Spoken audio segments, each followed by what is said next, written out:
కథ పేరు చిక్కిపోయిన ఆ. ఒక ఊళ్ళో ఒక బ్రాహ్మణుడుండేవాడు.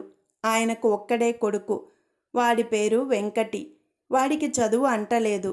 4 రోజుల పాటు వీధిబడికి వెళ్ళి పలక మీద రాసిన పెద్ద అక్షరాలు ఆ ఆలు దిద్ది తరువాత చదువు మానేశాడు. కాలక్రమేణా వాడికి పెళ్ళయింది. దసరా పండగ వస్తే వాడు అత్తవారింటికి వెళ్ళాడు. వాడు అత్తవారిల్లు చేరేసరికి వాడి మామగారు అవసరమైన పని మీద గ్రామాంతరం వెళ్ళి ఉండి తాను ఫలానా రోజుకు తిరిగి వస్తున్నానని ఇంటికి ఉత్తరం రాశాడు. ఆ ఉత్తరం చదివి పెట్టమని అత్తగారు అల్లుడికిచ్చింది. వెంకటి ఆ ఉత్తరం తీసుకొని చదవడం చేతగాక ఏడవనారంభించాడు. అందులో ఏదో దుర్వార్త ఉన్నదని ఇంట్లో ఆడవాళ్ళందరూ ఏడవసాగారు. ఇరుగు పొరుగు వాళ్ళు చేరారు. ఎవరో ఉత్తరం తీసుకొని చదివి ఇందులో చెడ్డవార్త ఏమీ లేదే, పంతులుగారు ఇవాళో రేపో బయలుదేరి వస్తున్నట్టు రాశారు. అల్లుడుగారు ఎందుకేడ్చినట్టు అన్నారు.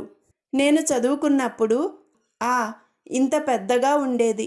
ఈ ఉత్తరంలో అది చిక్కిపోయింది, అందుకేడ్చాను అన్నాడు వెంకటి.